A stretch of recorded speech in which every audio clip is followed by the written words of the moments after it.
Alors, Bezrat Hashem, le Zohar de Parashat Vaïgash, le Yom Sheni, Patach Rabbi Lazar, Ve'amar, Rabbi Lazar, fils de Rabbi Shimon Bar Yochai, nous enseigne, Adonai Elohai, Elohei Shuati, Yom Tza'akti Balayla Nedecha. David Amelech dit dans le psaume 89, Hashem Elohei Shuati, Hashem, vous êtes ma délivrance. Yom Tza'akti, la journée, je vous ai appelé, Balayla Negdecha, la nuit, en parallèle de vous. Qu'est-ce qui parle ce verset? Le Zohar, beaucoup de fois, il analyse le verset de Tehillim.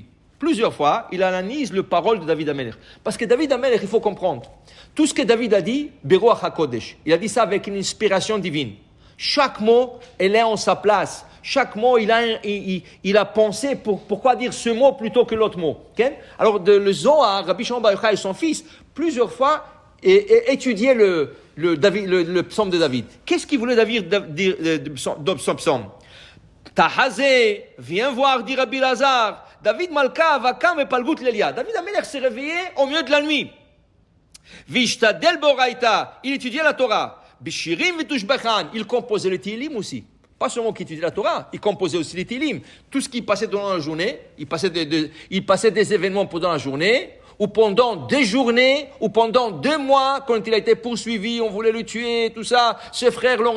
Alors, à un certain moment, la nuit, il se réveillait, avec une inspiration divine, il écrivait le Tehillim, le verset de Tehillim, jusqu'à qu'il composait un psaume. C'est pour ça qu'on dit, le psaume de Tehillim, ça lui a pris toute une vie. La Gemara raconte que Nebuchadnezzar, le rachat, Nebuchadnezzar, qui a détruit le premier temple, il allait écrire un livre de Tehillim. Il allait écrire un livre de Tehillim. Comment? Parce qu'il a vu un miracle, et il a eu une inspiration sur place. Quel est le miracle qu'il a vu? Il a vu, à son époque, il y avait la résurrection de morts par le prophète Yehezkel. Il y avait la résurrection des morts, carrément. 30 000 personnes qui sont réveillées de leur tombe. Hachem lui a dit, Yehezkel a dit, Hachem, dites-moi, c'est possible qu'un gars qui est mort déjà 100 ans, 200 ans, 1000 ans, vous allez me dire qu'il va se réveiller? Qu'est-ce qui reste de lui? Il reste la poussière dans la tombe. Comment il va se réveiller, le gars?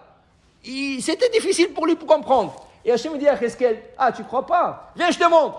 30 000 personnes qui vont se réveiller maintenant. Va dans une vallée, il lui a montré une vallée, il y avait 30 000 morts dans cette vallée, c'est la tribu d'Ephraïm, c'est des guerriers de la tribu d'Ephraïm qui sont sortis 30 ans avant la sortie d'Égypte.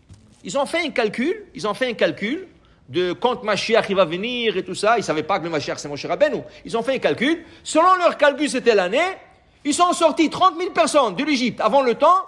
C'était des guerriers. Ils ont tous été tués par les Philistins.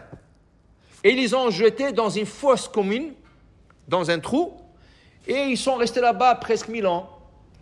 Après vient le prophète Yehezkel, moins que 1000 ans, 600, 700. Yehezkel, il vient, et il n'a pas vu, il ne savait pas. Et Hachem lui dit, viens, tu doutes le triatamétim, ça veut dire que c'est difficile pour toi. Viens, je te montre, viens.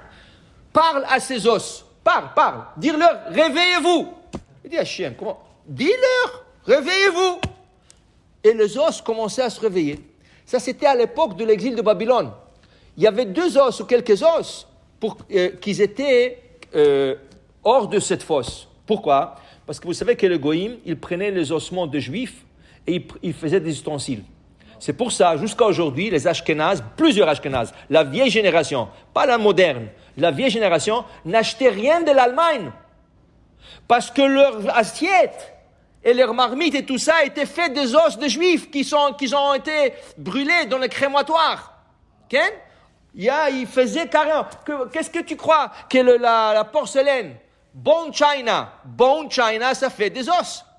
Bone China, ça fait des os. Okay? Alors, les Allemands, ils marchaient même, prenaient des os de juifs, ils le faisaient en poudre et ils faisaient de la vaisselle. Les Ashkénazes ont banni ces vaisselles-là. Okay?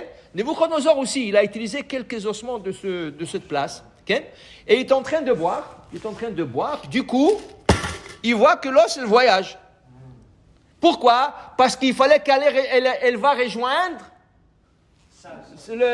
son corps. Okay? Lui, il a vu ça, il a commencé, waouh, Hachem, je ne crois pas à mes yeux, il a commencé à faire de louanges. Hachem lui a envoyé l'ange Gabriel, lui a donné un gifle, il a arrêté de dire le louange. Pourquoi? Parce que la Gemara dit s'il aurait continué, il aurait composé un livre mieux que le Tehillim. Mais il a dit, ce goy-là qui a tué tous ces juifs, je ne lui donnerai pas la chance de le faire. Tu comprends? Et David Amelech l'a fait. Et il se réveillait la nuit. Et il disait, il composait des Tehillim. Okay? Mais ce qui est beau, il dit ici, sache une chose. Le soir, la nuit, quand une personne se réveille, elle étudie la Torah, dit Rabbi Lazare, il y a en ce moment-là, quand la personne, elle dit le Tehillim et tout ça, il y a en ce moment-là des anges dans le ciel qui sont en train de le faire la même chose. Alors c'est parallèle. Sur terre, au ciel. Okay? Alors je vous ai raconté, oui, sur terre, sur ciel. Je vous ai raconté une fois qu'il y avait un rave qui s'appelait Rabbi Israël Najara. Rabbi Israël Najara, c'était un grand érudit à Tzfat. Il était à l'époque du Harizal. Ça veut dire qu'il a vu le Bet Yosef, il a vu Rabbi Shlomo El-Kabetz, il a vu le Rabbi Moshe Alsher, il a vu le grand sommité Rabbi Elazar Azkari. Et Rabbi Israël Najara, le vendredi soir, quand il chantait à table de Shabbat, qui est Shmera Shabbat et tout son chanson-là, on voyait sa fenêtre remplir de colombes blanches. Des dizaines et des dizaines de colombes blanches qui venaient l'écouter. Elles étaient mis sur la fenêtre et l'écoutaient. Un samedi, un vendredi soir, un Shabbat, il est en train de chanter. Au milieu de sa chanson, elles sont tous parties. Normalement, elles attendaient qu'il finisse et partaient. Au milieu de sa chanson, elles sont parties. Et il a dit, mais qu'est-ce qui se passe? Je n'ai pas compris. Le lendemain, il était à la prière, il y avait le Harizal. Il lui a raconté, il dit, Rabbi, regardez qu'est-ce qui t'est arrivé hier soir. Il dit, oui. Il dit, il faisait chaud hier soir. Oui. Il dit, hier, tu as plié ta manche, hein? Parce que tu avais chaud. Il dit, oui. Il dit, mais tu sais que ce n'est pas des colombes, c'est des anges, ça. Quand tu as plié ta manche, tu as roulé ta manche, ils ont vu ta peau, ils ne pouvaient pas rester. Parce qu'eux, ils ne peuvent pas. Il faut être bien couvert devant eux. Mais je te promets, si tu ne vas pas le faire la prochaine fois, ils vont retourner. Et ils sont retournés. Le roi de la Turquie a entendu de lui. Parce qu'il était un grand chanteur. Il connaissait ce qu'on appelle le makam. Le makam, c'est le son, c'est ça le spécial, les airs de chant. Il était très spécialiste dedans. Le roi de la Turquie l'a invité une fois. Bon, il ne pouvait pas refuser, il est parti. Quand il est parti, il a dit, s'il vous plaît, chantez-moi un air, quelque chose. Alors, lui, il regarde sa montre. Est-ce que je peux avoir 5 minutes, Sa Majesté? Il dit, pas de problème, prenez vos temps, mettez-vous à l'aise. Il regarde sa montre, 5 minutes, il commence à chanter. Dès qu'il a commencé à chanter, l'autre, il s'est évanoui. Ils l'ont réveillé, qu'est-ce qui se passe? Il dit, non, j'ai jamais entendu une musique comme ça. S'il vous plaît, faites-moi une autre chanson, c'est quelque chose d'extraordinaire. Alors, il regarde sa montre, il dit, dans 10 minutes, s'il vous plaît. Il dit, prenez votre temps. 10 minutes, il regarde la montre, il chante. Dès qu'il commence à chanter un peu, 2-3 minutes, l'autre, il est parti. Waouh! On le réveille. Qu'est-ce qui se passe? Il dit, waouh, je peux pas rester dans mon corps. Alors, il dit, mais s'il vous plaît, dites-moi, pourquoi vous regardez votre montre? Qu'est-ce qui se passe? Qu'est-ce qu'il y a dans la montre?